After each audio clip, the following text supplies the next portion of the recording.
Eu queria que você abrisse nesse momento o texto bíblico de Números 21, de 4 a 9. Aleluia.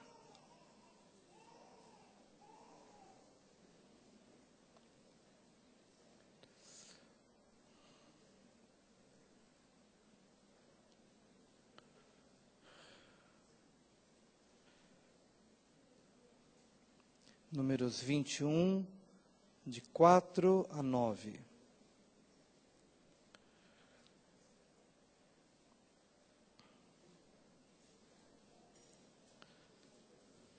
Números é o quarto livro da Bíblia.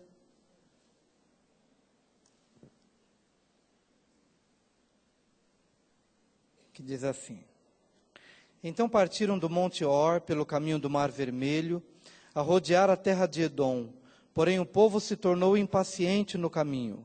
E o povo falou contra Deus e contra Moisés: Por que nos fizeste subir do Egito para que morramos neste deserto onde não há pão nem água? E a nossa alma tem fastio deste pão vil. Então o Senhor mandou entre o povo serpentes abrasadoras que mordiam o povo, e morreram muitos do povo de Israel. Veio o povo a Moisés e disse: Havemos pecado, porque temos falado contra o Senhor e contra ti. Ora ao Senhor que tire de nós as serpentes. Então Moisés orou pelo povo. Disse o Senhor a Moisés: Faze uma serpente abrasadora, põe-na sobre uma haste, e será que todo mordido que a mirar viverá. Fez Moisés uma serpente de bronze e a pôs sobre uma haste. Sendo alguém mordido por alguma serpente, se olhava para a de bronze, sarava. Só até aqui. Querido Pai, nós queremos te agradecer mais uma vez pelo testemunho maravilhoso que acabamos de ouvir, de um Deus que cura, que se importa, que se aproxima, que corta o mal e faz nascer a vida, faz nascer a cura, faz brotar a cura. Este é o nosso Deus diante de quem nós estamos agora. E agora pedimos, ó Pai, assim como curaste a tua serva, e curaste também aqueles homens que foram mordidos por estas serpentes, quando olhavam para a serpente de bronze, eram curados de todo mal. Da mesma forma, Pai, cura-nos nesta noite, traz restauração ao nosso corpo, à nossa alma, ao nosso espírito. Que teu Espírito tenha toda a liberdade de anunciar, de proclamar, de vivificar esta verdade no nosso interior. Ajuda-nos a compreender estes princípios para que andemos na tua verdade. No nome precioso de Jesus é que te damos a glória, o elogio, o reconhecimento e a adoração, porque só tu és digno, em nome de Jesus. Amém. Queridos, o Senhor nos colocou essa palavra no coração na quarta-feira, e essa foi a ministração da última quarta.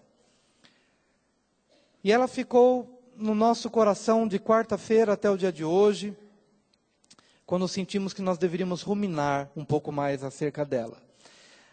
Quem sabe o que é ruminar? Não é uma coisa muito legal da gente falar, mas é justamente isso. Quando a gente começa a mastigar, aí depois aquele alimento desce para o estômago, e do estômago a gente pensa que está bem lá, e de lá vai embora, né? Vai ficar no corpo a parte boa, e o que não é bom vai embora. Mas não, depois de descer, ela volta. E aí continua mastigando, e depois engole de novo, e depois traz de novo, até que você possa extrair tudo que tem, vitaminas, proteínas e tudo mais. E é por isso que você olha para o boi, para a vaca, parece que ele está comendo o dia todo, né? Mas não é que está comendo, é porque ele está ruminando. É porque ele está trazendo de volta para absorver mais e para absorver mais. E quando o Senhor nos colocou essa passagem no coração, eu nunca tinha visto Jesus de uma maneira tão viva e tão clara, principalmente no que diz respeito a Jesus, do João 14:6, que diz: Eu sou o caminho, a verdade e a vida. Nunca tinha visto Jesus como caminho, verdade e vida de uma maneira tão clara num texto do Antigo Testamento como esse. E na verdade, embora o povo tenha passado por uma experiência que falava de um caminho, e o povo se impacientou no caminho, e depois começou a murmurar contra Deus, murmurar contra Moisés, e depois serpentes são liberadas, o povo é mordido por essas serpentes, os venenos entram nos corpos e os homens morrem, mas aqueles que não morrem podem ter uma chance, podem ter uma oportunidade, e Deus deu uma estratégia. E então o Senhor começa a mostrar, Jesus está aqui. Eu queria que você olhasse para Jesus. Olhe para Jesus nessa passagem bíblica. E compreenda que Jesus quer ser vivo e real no seu dia a dia. Que Ele quer se tornar Deus presente, pastor, amigo, companheiro, presente em todas as horas. E Ele começa dizendo que o povo saiu do Egito, foi para a terra prometida, mas no caminho o povo se impacientou. Porque a palavra nos mostra, eles partiram do Monte Or, pelo caminho do Mar Vermelho, a rodear a terra de Edom. Porém o povo se tornou impaciente no caminho. Se você entender um pouquinho a geografia, você vai perceber que do Egito até a terra prometida, poucas semanas eram necessárias para se fazer aquele trajeto. Talvez umas 3 semanas, no máximo um mês, daria para sair do Egito e entrar na terra que Deus havia prometido. No entanto, Deus não faz isso. Ele traz o povo para a região sul do deserto. Na verdade, Deus havia programado 2 anos para que o povo pudesse fazer uma trajetória entre o Egito e a terra prometida. 3 semanas, um mês, daria. Geograficamente falando, daria. Mas 2 anos estavam dentro do programa de Deus. Porque nesses 2 anos, Deus daria 2 coisas especiais. A palavra, através da lei, as tábuas e o tabernáculo. A habitação, onde Deus falaria, local onde Deus manifestaria a glória. 2 anos para purificar, 2 anos para tirar a mentalidade do Egito, 2 anos para curar o povo dos traumas do Egito, 2 anos para receber a palavra, e a palavra lava, a palavra purifica, a palavra restaura. 2 anos para ele preparar um tabernáculo, uma casa, onde os sacrifícios seriam feitos, onde Deus se manifestaria. 2 anos. Mas o povo, devido à incredulidade, à rebeldia, à murmuração, o não entender o plano de Deus, transformou esses 2 anos em 40 anos. Mas 38 anos se passaram, não por conta de Deus. 2 anos era dentro do projeto de Deus, mas 38 anos dentro de um caminho obstinado, de rebeldia, de dureza de coração e de incredulidade. No entanto, queridos, deixando à parte esses anos de desobediência, às vezes Deus não nos leva direto ao lugar que nós gostaríamos de chegar, porque Ele tem planos para a nossa vida. Nem sempre o caminho mais rápido é o caminho de Deus. Nem sempre o cortar o caminho ou facilitar as coisas é o que Deus tem projetado para nós. Nem sempre, queridos, aquilo que nós idealizamos, planejamos, às vezes queremos tanto, idealizamos tanto, sonhamos tanto, e às vezes temos até medo de colocar diante de Deus. Senhor, não vou nem te colocar esse assunto, porque eu quero tanto essa pessoa, eu quero tanto essa casa, eu quero tanto chegar nesse lugar, eu desejo tanto, e eu tenho até medo de apresentar isso, e de repente o Senhor chega e diz, não é, ou espera, ou fica calmo, porque vai acontecer, mas não agora. Mas o que a gente percebe é que quando Deus pede para o povo rodear a terra de Edom, dentro de um projeto de Deus, de um plano de Deus, o povo olha para aquilo e diz, não quero, porque eu quero chegar. E talvez seja isso que você deve refletir. Talvez a tua vida se constitua de chegadas, mas não de caminhos. Sabe quando criança, a gente viaja com o pai e com a mãe? Eu lembro que meu pai alugava uma perua para a gente ir para Santos, uma vez por ano, e a gente saía da nossa casa e ia para Santos, passava um dia e voltava no mesmo dia. E eu esperava um ano inteirinho para ir para Santos, para a praia, né? e não via a hora, e serra, e desce a serra, e trânsito, e tal, e toda hora chegando, pai, a gente já chegou? Pai, a gente já chegou? Pai, a gente já chegou? E o grande problema é quando chega e está chovendo, né? E é o único dia, não tem nenhum outro dia para você esperar, está chovendo. E um dia eu lembro que fiquei nessa chateação, toda uma viagem, o ano inteirinho, e naquele dia estava chovendo. Mesmo assim a gente entrou lá, passou o maior frio e voltou rapidinho. Mas a ideia é a seguinte, muitas vezes a gente faz da nossa vida apenas uma vida de chegada, a gente quer chegar. Por exemplo, a gente está orando pela conversão do marido, e o que importa para a gente é o dia em que ele se converter, porque fora disso, nada mais presta, nada mais tem sentido, porque na verdade eu quero chegar.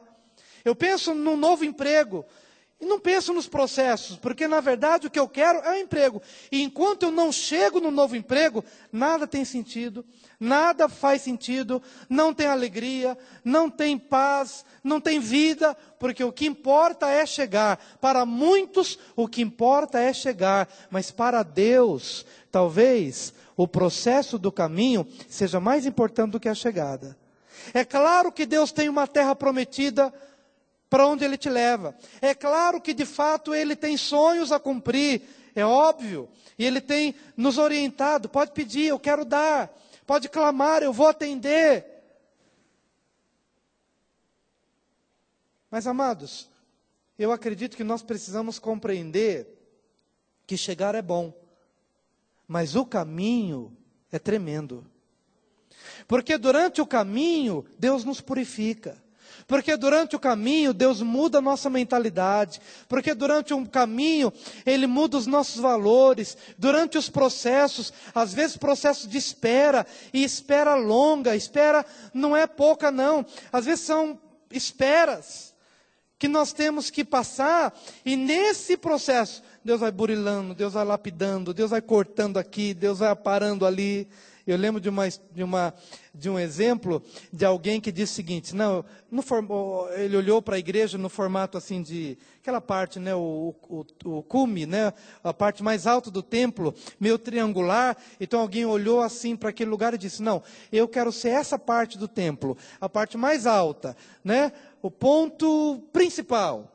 Você quer ser? Então saiba que essa é a parte que é mais lapidada, é a parte que é mais cortada. Você quer estar lá em cima? Então vai receber um corte daqui, outro dali, vai doer, e vai ser um processo. Mas nesse processo, eu vou falar com você e eu vou transformar a sua vida. E é nesse momento que eu começo a ver Jesus nessa passagem bíblica. O povo se impacientou no caminho, porque o povo pensou assim, como nós pensamos, não interessa o caminho, interessa é chegar, eu quero é pegar a taça. E eu, ao perceber esse texto, comecei a ver, Jesus é o caminho. Jesus não é somente chegada, Jesus é o caminho. E então alguma coisa começou a mudar no meu coração. Num coração ansioso, que eu confesso a vocês que eu era esse tipo de pessoa, que para mim os processos não importam, o que importa é chegar. E eu não conseguia ver alegria na espera, eu não conseguia ver alegria no aprendizado, eu não conseguia ver alegria, porque tudo para mim era por demais, trazia por demais angústia, e eu ficava pensando, puxa, eu tenho que ler, eu tenho que parar, eu tenho que fazer essa prova, eu tenho que me submeter a isso, e aquilo outro, e achava tudo um grande enfado, e um grande aborrecimento, até que Deus começou a me apresentar, Jesus como caminho, e quando eu entendi que Jesus é caminho, então Ele abriu meus olhos para que eu possa compreender uma coisa, que eu preciso viver os valores de Deus no caminho. Um dos valores do caminho é a paciência. O povo se impacientou no caminho. Durante esse processo, ele viveu um outro valor. Ele viveu uma outra mentalidade. Mas não viveu a mentalidade de Cristo, não viveu os valores de Cristo. E então é a hora em que a gente precisa começar a ver, Senhor, eu não cheguei lá ainda, mas eu não posso permitir que a minha alegria esteja restrita à chegada. Eu preciso me alegrar hoje, eu preciso me alegrar com o pouco que eu tenho, eu preciso me alegrar com os processos, eu preciso me alegrar, eu preciso desfrutar, eu preciso comer, eu preciso me deliciar, mesmo não tendo chegado. E é nesse momento que a gente começa a fazer essas descobertas, de que a vida não é só de chegada, a vida é de caminho, a vida é de processos. É esse tipo de mentalidade errada que faz com que as pessoas não se alegrem quando as pequenas conquistas acontecem. Porque ele foca tanto as grandes conquistas, as grandes chegadas, que quando o filho chega com um pequeno rabisco, ele não consegue se alegrar com o rabisco. Porque ele quer ver uma grande planta, ele já está vendo o filho como um engenheiro, como um arquiteto, portanto aquele rabisco não interessa, não importa. O que importa é quando você me apresentar uma planta bem organizada, bem desenhada, de um grande profissional. Porque ele não consegue valorizar os processos. Diga para o seu vizinho, Jesus é o caminho.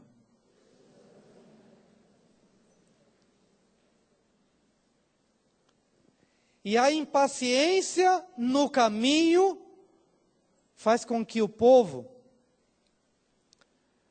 não ande no caminho que é Jesus. A impaciência do caminho é incompatível com a paciência do caminho. E esse caminho é uma pessoa, e essa pessoa é Cristo. Quem é Cristo? Longânimo, benigno. Se no meu caminhar há malignidade, eu não estou no caminho, porque Cristo é benigno. Se a minha vida é uma permanente tribulação, eu não estou no caminho. Eu posso ter tribulações externas, coisas que vão além do meu controle, mas no meu interior, a paz de Cristo, porque eu estou em Cristo, e Cristo é paz, Cristo é alegria, Cristo é vida, Cristo é benignidade, Cristo é longanimidade. Mas o povo que se impacienta no caminho, foge do caminho que é Cristo, e se expõe a um caminho perigoso. Te pergunto, querido, você está no caminho? Ah, pastor, eu sou membro de uma igreja evangélica. Não perguntei se você é membro de uma igreja evangélica. Eu perguntei se você está no caminho. Se no caminho você está atormentado, se no caminho você está culpado, se no caminho você anda blasfemando, se no caminho você anda apontando o dedo acusador, não importa se você é batizado nas águas, se você é membro da igreja evangélica ou se você é membro da igreja nacional. Igreja nacional não salva, ser batizado não salva, nenhum ato religioso salva, mas eu te pergunto, você está no caminho? Se nesse caminho você ama a sua esposa, ou você blasfema dela, ou você olha para a esposa do vizinho, você não está no caminho. Você não está no caminho. O caminho é uma pessoa.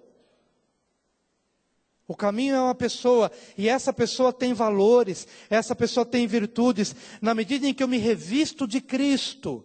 Então eu posso dizer, Senhor, não vou brigar, não vou reclamar, não vou entrar em batalha humana, carnal e diabólica, porque se eu me enveredo por este caminho, essa é a senda da desgraça e não do caminho que é Cristo.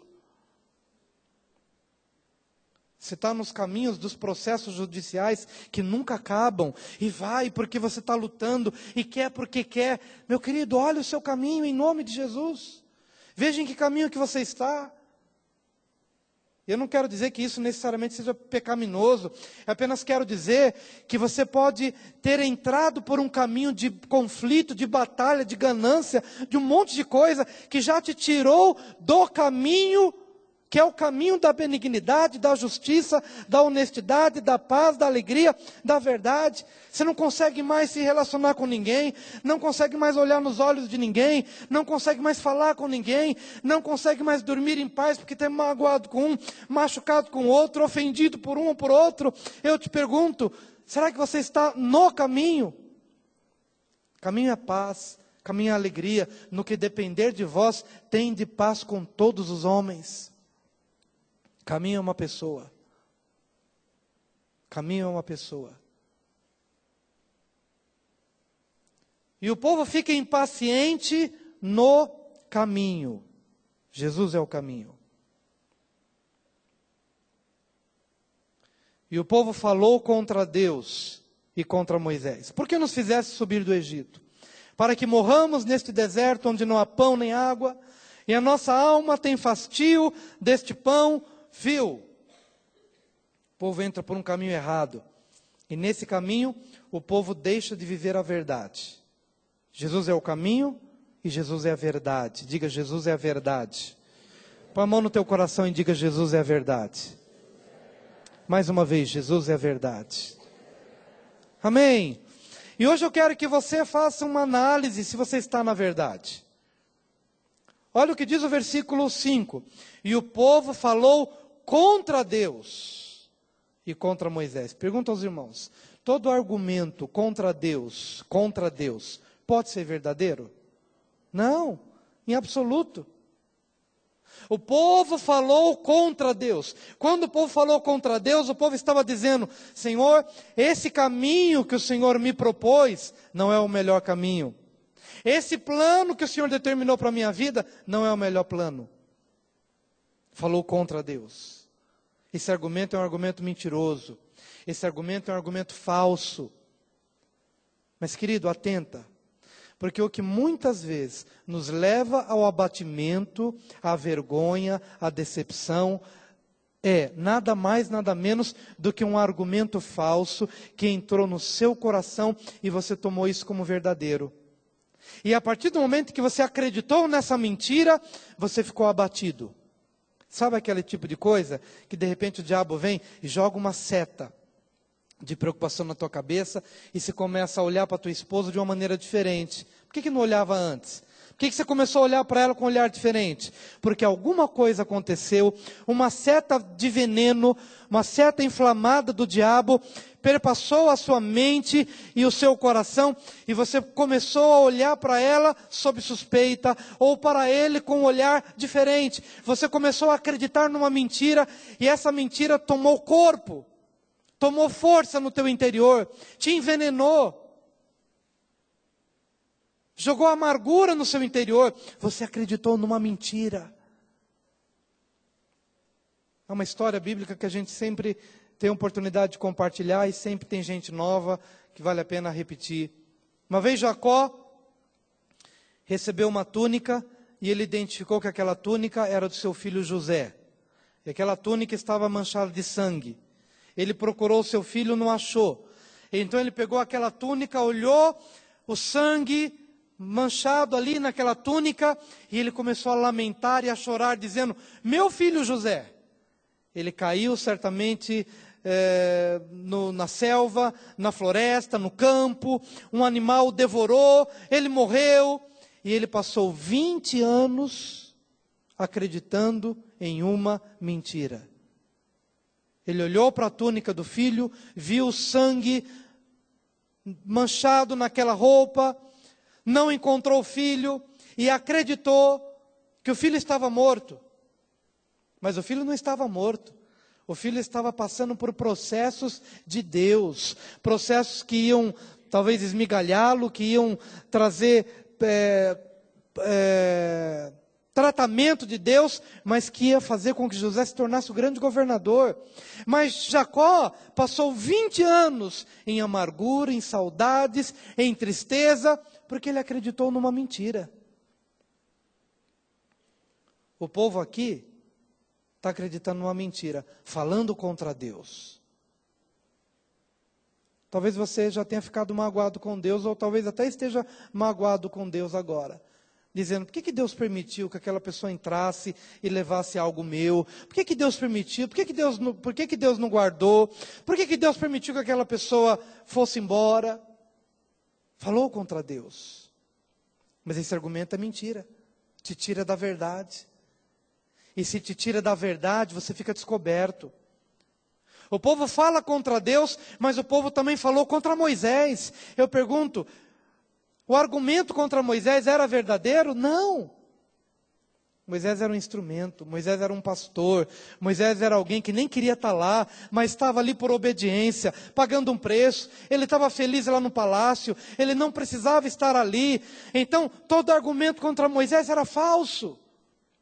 Mas o povo acredita na mentira e fala contra Deus, fala contra Moisés, e não somente isso.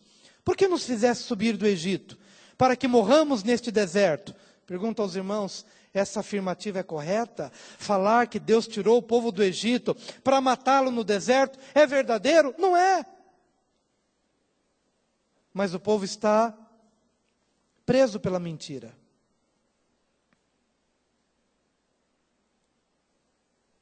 Diga o seguinte: meu casamento é uma bênção. E tudo que quer dizer o contrário é mentira. Diga, é mentira. Diga ainda, eu me revisto da verdade. E a verdade me liberta. Oh, glória a Deus, a verdade me liberta, a verdade me liberta. Meu casamento é uma bênção. Meu trabalho não é fonte de maldição. Meu salário é abençoado. Muito ou pouco, ele é abençoado. 5 pães e 2 peixes nas mãos de Jesus se multiplicam. É bênção. Mas às vezes o diabo quer colocar mentira na tua cabeça e dizer que a tua esposa não presta, que teu marido não presta, que teus filhos não prestam, que teu trabalho não presta, que a tua igreja é fria, ou uma série de coisas. Mas você precisa acreditar na verdade. Na verdade. E conhecereis a verdade, e a verdade vos libertará. Então talvez você agora possa pensar, então pastor, isso que eu tenho pensado e de que tenho me alimentado, é mentiroso? Sim, é mentira. Então contra quem eu tenho que lutar? Nossa luta não é contra carne e sangue, não é contra o homem, não é contra a pessoa.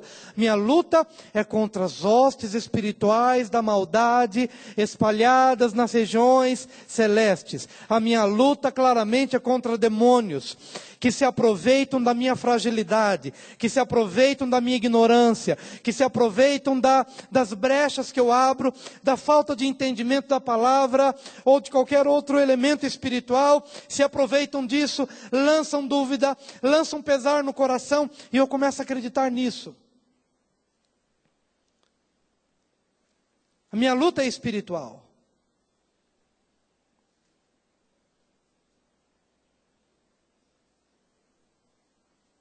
E a Bíblia também diz, para morrermos neste deserto, onde não há pão nem água, será que essa afirmação é verdadeira? Não, porque quando não tinha pão, o povo clamava e Deus dava. Quando não tinha água, o povo clamava e Deus dava. Então tem pão sim, tem água sim. E a minha alma e a nossa alma tem fastio deste pão vil. Em outras palavras, não aguento mais comer esse pão. E sabe de que pão que eles estavam falando? Do pão que descia dos céus todos os dias. Quentinho, fresquinho. Mais fresquinho do que o pão da padaria. Todo dia. E o padeiro é o próprio Cristo. E o pão é o próprio Cristo. Jesus é o único na Bíblia que ele é tudo. Ele é padeiro, ele é o pão, ele é a porta, ele é a água, ele é a ovelha, ele é o cordeiro, ele é tudo. Pão, mas o povo está com fastio, abusado, não quer mais. Mas há algo que me chama a atenção na atitude do salmista. Porque quando a gente vê esse povo dizendo, a nossa alma está enjoada desse pão, a nossa alma não quer mais. Sabe o que o salmista fazia quando percebia que a alma estava cheia de dedos? Quando percebia que a alma já estava enjoada das coisas? O salmista fazia o seguinte, bendize, ó minha alma, ao Senhor, e tudo que há em mim, bendiga o seu santo nome. Sabe o que o salmista está dizendo? Ele está identificando que a alma dele está aborrecida, que a alma está depressiva. E sabe o que ele está fazendo? Ele está ordenando a sua própria alma. Alma, reaja. Alma, se reerga. Alma, tenha uma postura de fé, de maturidade. Alma, Não se deixe levar pelas suas emoções, não se deixe levar pelos seus sentimentos, não se deixe levar pela sua vontade. Bendize, Ele mandou um comando para a sua alma. Alma, estou percebendo que você está abatida. No mesmo salmo, ele diz, por que estás abatida, ó minha alma? Você já viu alguém conversando consigo mesmo? Ele está conversando com a sua própria alma. Alma, por que você está abatida? Alma, por que você está melancólica? Alma, por que você está com fastio? Alma, por que você está agindo dessa forma? Alma, reaja.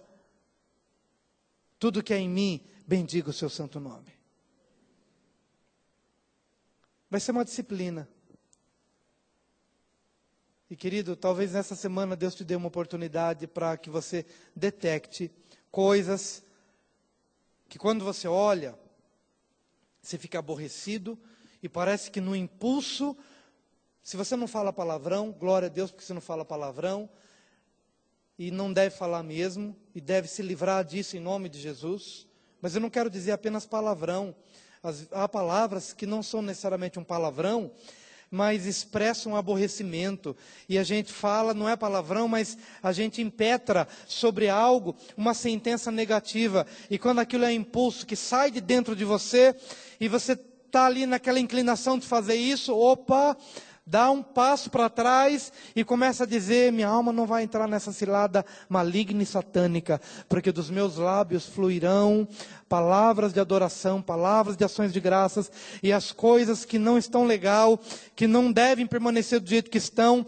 não sairão dali por conta de uma palavra de aborrecimento, mas sairão dali por conta de uma postura do meu coração de gratidão, de rendição ao Senhor e de adoração, e Senhor, toma conta disso.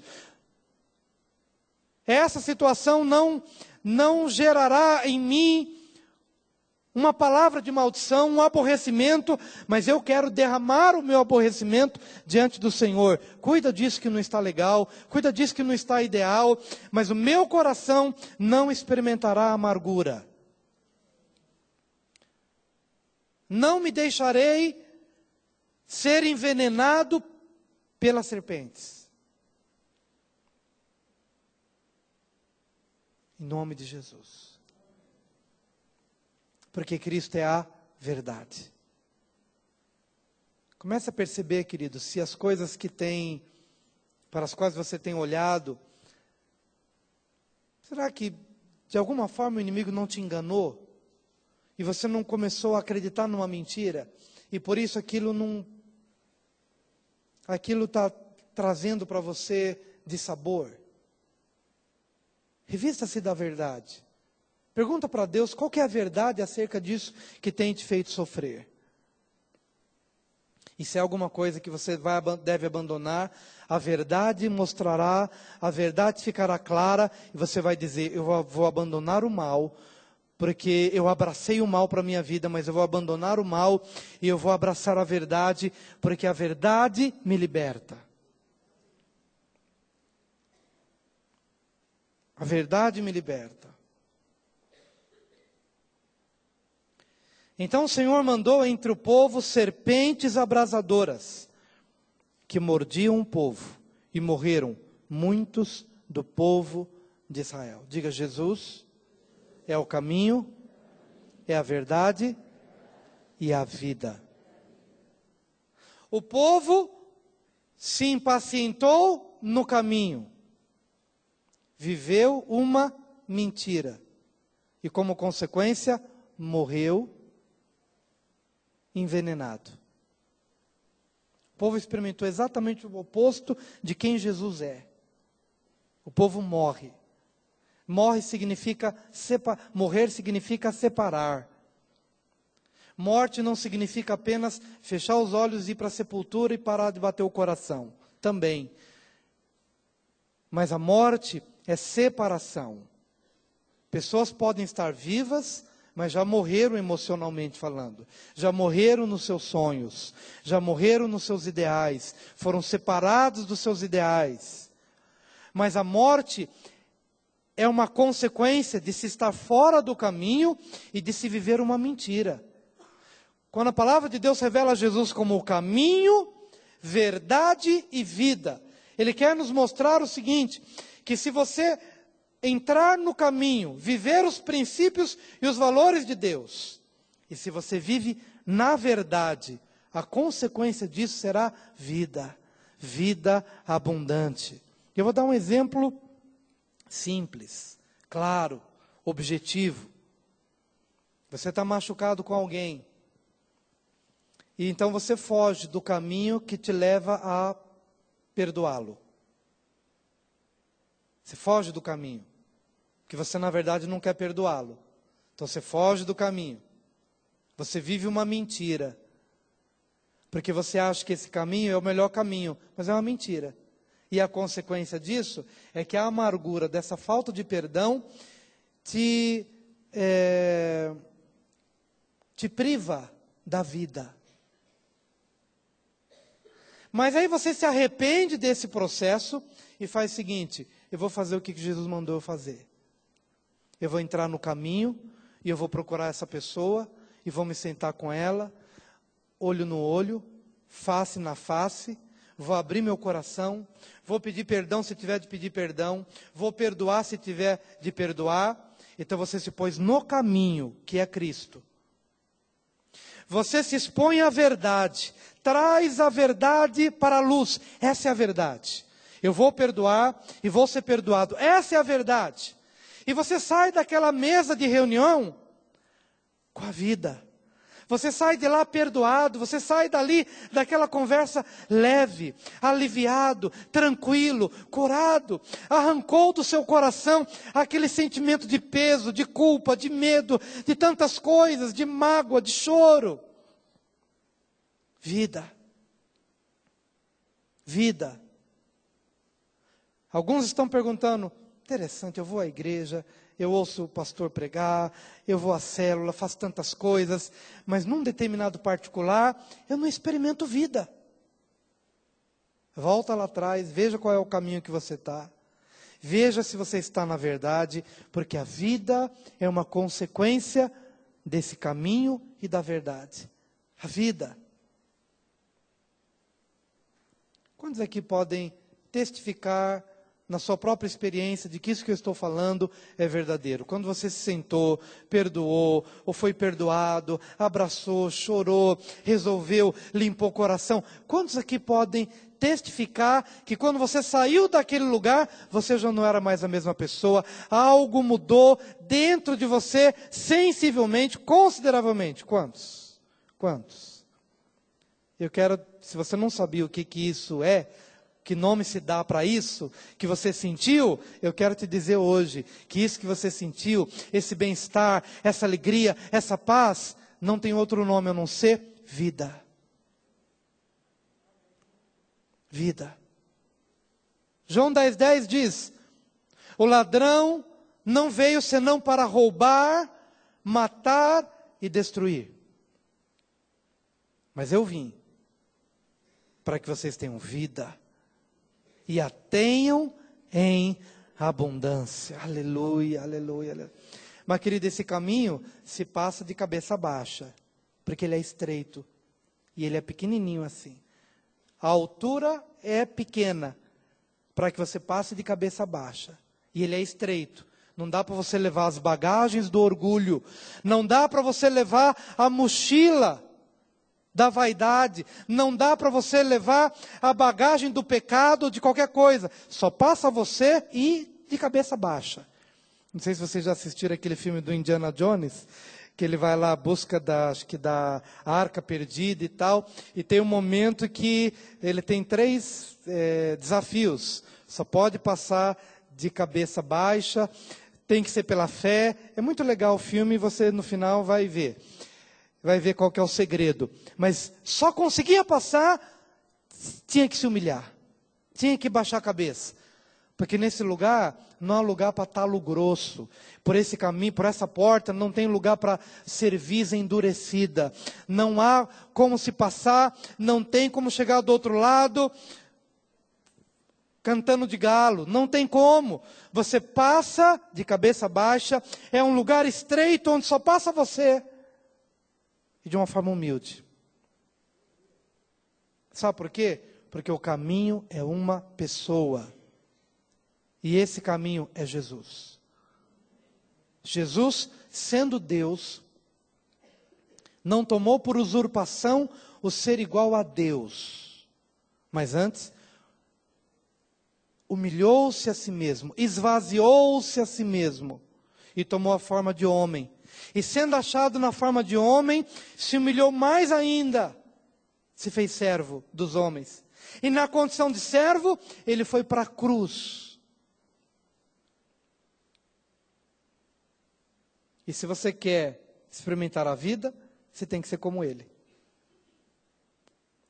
Jogar de lado as suas bagagens, do orgulho, da vaidade, da prepotência, da autossuficiência, jogar tudo isso fora. E passar de cabeça baixa, porque o caminho é uma pessoa. A verdade é uma pessoa. E a vida é uma pessoa. Eu sou o caminho, a verdade e a vida. Quando o povo estava sendo mordido por aquelas serpentes, então o Senhor mandou entre o povo serpentes abrasadoras que mordiam o povo, e morreram muitos do povo de Israel. Veio o povo a Moisés e disse: havemos pecado, porque temos falado contra o Senhor e contra ti. Ora ao Senhor que tire de nós as serpentes. Então Moisés orou pelo povo. Queridos, quando nós identificamos esse caminho errado, e identificamos essa mentira em nossa vida, e identificamos que não temos experimentado a vida, só há um caminho: o arrependimento. Você precisa se arrepender. Você precisa perceber que você está no caminho errado, que você está vivendo uma mentira, e que você não tem desfrutado da vida. Que essa não é a vida que Deus tem para você. Você precisa se arrepender. E então, quando você se arrepende e você se volta, Deus apresenta uma saída. E Deus deu uma saída. Trouxe uma estratégia a Moisés. Moisés, levanta uma haste e confecciona uma serpente de bronze. Põe-na no lugar mais alto desta haste, para que todo aquele que mirar, todo que contemplar esta serpente, vai ser curado. Vai ser curado. Se você entende que Jesus é o caminho, a verdade e a vida, Jesus também é a serpente de bronze. E muitos aqui talvez estejam chocados. Já vi Jesus como cordeiro, já vi Jesus como a porta, como a água, como pão, já vi Jesus como pastor, mas nunca o vi como serpente. Porque serpente na Bíblia é sinônimo de maldade, de maldição, de malignidade. Para você perceber a que ponto de amor que Jesus chegou a nosso favor. Ele se fez serpente para nos curar. Como? Lá na cruz do Calvário, Jesus se fez pecado por nós. Jesus se fez pecado, Jesus se fez maldição, Jesus assumiu a nossa sentença de morte lá na cruz. E é por isso que lá em João, Evangelho de João 3, versículo 14, a Bíblia nos declara que assim como importou a Moisés levantar a serpente de bronze no deserto, assim importa que o Filho do Homem seja levantado da terra. E quando ele for levantado da terra, a todos atrairá a ele, todos o mirarão, todos o contemplarão, mas todo aquele que contemplar para Jesus, não na sua condição de santidade, de ovelha, de cordeiro, mas na condição de serpente, na condição de alguém que se fez maldito, tomou o nosso lugar de maldição. Todo aquele que olhar para a serpente de bronze, todo aquele que olha para Jesus, vê nele o seu veneno, vê nele a sua malignidade, olha para a serpente e vê a sua própria maldade, porém cravada lá nele em Cristo Jesus. Será que você pode identificar a sua maldade? Aquilo que te atormenta, tuas culpas, teu adultério, tua pornografia, o teu roubo, tua corrupção, minha corrupção, meu ódio, minha vaidade. Quando eu olho para Jesus, na cruz, eu vejo ali o meu fracasso, o meu veneno nele. Ele tomou meu lugar. Mas só olha para a cruz quem crê. E, meu amado, hoje, se você olha para a cruz, o seu casamento hoje vai ser restaurado.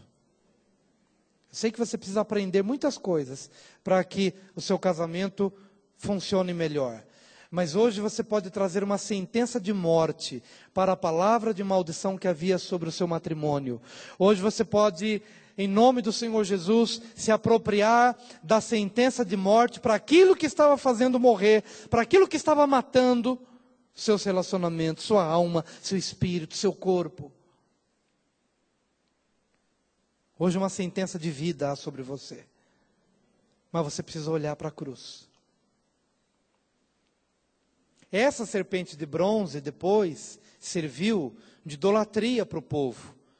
Passou a se chamar Neustã, porque o povo começou a adorar esta serpente de bronze. Como muitas pessoas hoje adoram um crucifixo, como muitas pessoas hoje adoram coisas, adoram um pedaço de pau, pedaço de bronze. E não é para você entrar por esse caminho. Você precisa olhar para a cruz.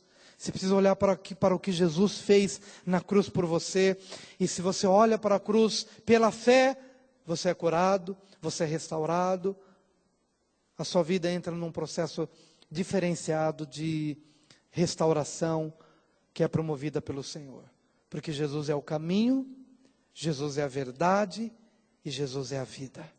Ninguém vai ao Pai se não for por intermédio dele. Quero convidar a igreja para que possamos juntos orar ao Senhor. Quero que toda a igreja venha aqui à frente. Nossos queridos visitantes, nossos amigos. Quero que você hoje pela fé possa olhar para a cruz.